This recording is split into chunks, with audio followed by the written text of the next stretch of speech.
నమస్కారం. 2014లో మన రాష్ట్ర విభజన జరిగినప్పుడు ఆంధ్రప్రదేశ్కి ఒక కొత్త రాజధాని అవసరమైంది కదా. అవును. అప్పుడు చాలా చర్చలు జరిగాయి. చివరికి కృష్ణానది ఒడ్డున విజయవాడ గుంటూరు మధ్యలో ఒక ప్రాంతాన్ని ఎంచుకున్నారు. దానికి అమరావతి అని చారిత్రక పేరు పెట్టారు. నిజమే. ఒక గొప్ప విజన్తో మొదలైందా ప్రాజెక్ట్. ఒక అత్యాధునిక గ్రీన్ క్యాపిటల్ కడదామని. కానీ గత 10 ఏళ్లలో చూస్తే అమ్మో, ఎన్నో ఎత్తుపల్లాలు చూసింది అమరావతి. ఈరోజు మనం అసలు ఈ రాజధాని కథ ఏంటి, ఎక్కడ మొదలైంది, ఎందుకు ఆగింది, ఇప్పుడు మళ్ళీ ఏం జరుగుతోంది, ఇవన్నీ కొంచెం లోతుగా చూద్దాం. అవును. ఇది అంటే ఆశలు, ఆటంకాలు, మళ్ళీ నిలబడే ప్రయత్నం, ఇలా చాలా దశలున్న కథ. ఆ ల్యాండ్ పూలింగ్ దగ్గరుంచి మొదలుపెట్టి ఆ రాజకీయ మార్పులు, ఆ స్తబ్దత, ఇప్పుడు మళ్లీ పనులు మొదలవ్వడం వరకు చాలా విషయాలున్నాయి. మన దగ్గరున్న సమాచారం బట్టి మాట్లాడుకుందాం. సరే, అంటే 2015లో ప్రధానిగారు శంకుస్థాపన చేసినప్పుడు అంతా గ్రాండ్గానే మొదలైంది కదా. సింగపూర్ వాళ్ళ ప్లాన్లు, ల్యాండ్ పూలింగ్ అప్పట్లో మంచి ఊపు కనిపించింది. తాత్కాలిక సెక్రటేరియట్, హైకోర్టు బిల్డింగ్స్ అవి కొంచెం వేగంగానే కట్టారు. అవును, దాదాపు 48,000 కోట్ల పనులకు టెండర్లు కూడా పిలిచారని విన్నాం. కరెక్ట్. అంతా బానే ఉందనుకుంటున్న టైంలో 2019లో ప్రభుత్వం మారింది. అక్కడతో పరిస్థితి మొత్తం మారిపోయింది. అదే కదా, ఆ 3 రాజధానుల ఆలోచన, దానివల్లే అంతా గందరగోళం అయింది. ఎగ్జాక్ట్లీ. ఆ 3 రాజధానుల ప్రతిపాదన రావడంతోనే అమరావతిలో పనులన్నీ దాదాపు ఆగిపోయాయి. అంటే చూడండి, ఇది కేవలం డబ్బుల సమస్య కాదు. రాజకీయంగా ఒక అనిశ్చితి వస్తే పెద్ద ప్రాజెక్టుల మీద అంతర్జాతీయ నమ్మకం ఎలా పోతుందో చెప్పడానికి ఇదొక ఉదాహరణ. అంటే వరల్డ్ బ్యాంక్ లాంటి వాళ్లు కూడా వెనక్కి తగ్గారు కదా. అవును, వాళ్లు ఫండింగ్ ఆపేశారు. ఇటు రైతులు రోడ్ల మీదకొచ్చారు, కేసులు వేశారు. ఒక రకమైన స్తబ్దత నెలకొంది. ఆ కోర్టు కేసులు కూడా చాలా కాలం నడిచాయి కదా. హైకోర్టేమో అమరావతి రాజధాని అంది, సుప్రీంకోర్టేమో స్టే ఇచ్చింది. ఈ అనిశ్చితి వల్ల ప్రాజెక్ట్కి నష్టం జరిగి ఉంటుంది కదా. చాలా నష్టం. దాదాపు 5 ఏళ్లు ఏ పనీ జరగలేదు. ఖాళీగా ఉండిపోవడం వల్ల కట్టిన కొన్ని నిర్మాణాలకు కూడా డ్యామేజ్ అయింది. అంతేకాదు, టైం గడిచే కొద్దీ మెటీరియల్ కాస్ట్, లేబర్ కాస్ట్ అన్నీ పెరిగాయి. ఒక అంచనా ప్రకారం 20–25% ఖర్చు పెరిగిందంటున్నారు. కాంట్రాక్టర్లు కూడా మధ్యలో ఆగిపోయారు. అలాగా. సరే, మరి 2024 ఎన్నికల తర్వాత కొత్త ప్రభుత్వం వచ్చింది. వాళ్ళు అమరావతికే ఫిక్స్ అయ్యారు. ఇప్పుడెలా ఉంది పరిస్థితి? పనులు మొదలయ్యాయా? ఎన్నికల తర్వాత వచ్చిన కొత్త కూటమి ప్రభుత్వం అమరావతే ఏకైక రాజధాని అని క్లియర్గా చెప్పింది. కానీ అంతకు ముందు ప్రభుత్వం సృష్టించిన అడ్డంకులు, అంటే ఆ కాంట్రాక్టర్లతో సమస్యలు, ఆగిపోయిన పనుల పరిస్థితి, ఇవన్నీ క్లియర్ చేయడానికే దాదాపు 8 నెలలు పట్టిందట. అమ్మో, 8 నెలలా?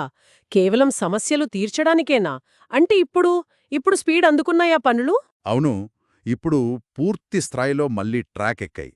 మొన్న మే-జూన్లో ప్రధానిగారొచ్చిన తర్వాత ఇంకాస్త ఊపందుకున్నట్టు కనిపిస్తోంది. నిధుల సంగతేంటి? డబ్బులు వస్తున్నాయా? దాదాపు 58,000 కోట్ల విలువైన ప్రాజెక్టులు లైన్లో ఉన్నాయని.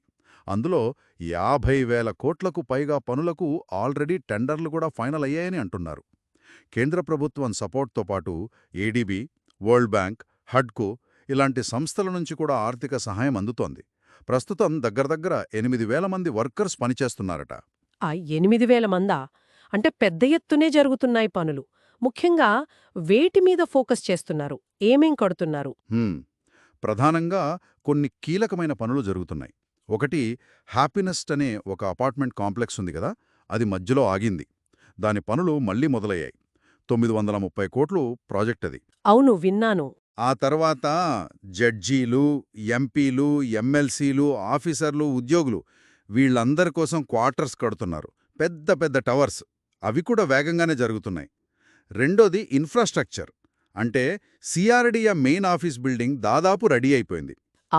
ఆఫీస్ కూడానా? అవును. ఇంకా 360 కిలోమీటర్ల మెయిన్ రోడ్ల నిర్మాణం, కొండవీటి వాగు డెవలప్మెంటు, ఇవి కూడా స్పీడ్గా చేస్తున్నారు.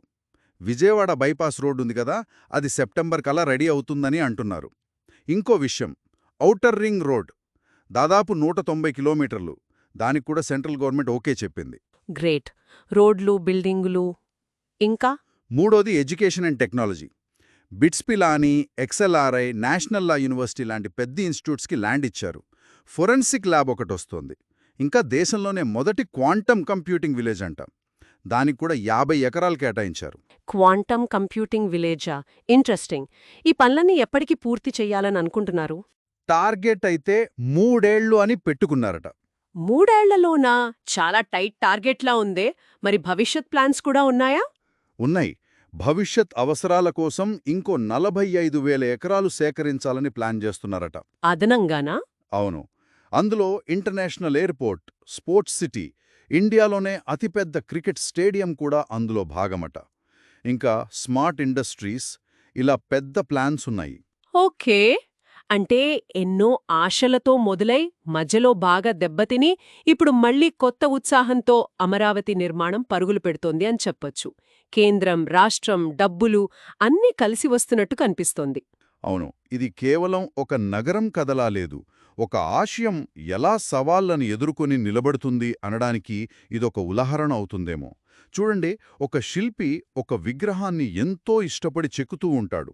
అనుకోకుండా అది కింద పడి ముక్కలైపోతుంది. అయ్యో అనుకుంటాం. అవును. కానీ ఆ శిల్పి ఏం చేశాడంటే, ఆ ముక్కలనే మళ్లీ అతికించి, ఆ పగుళ్లనే ఒక కొత్త డిజైన్లా మార్చాడట.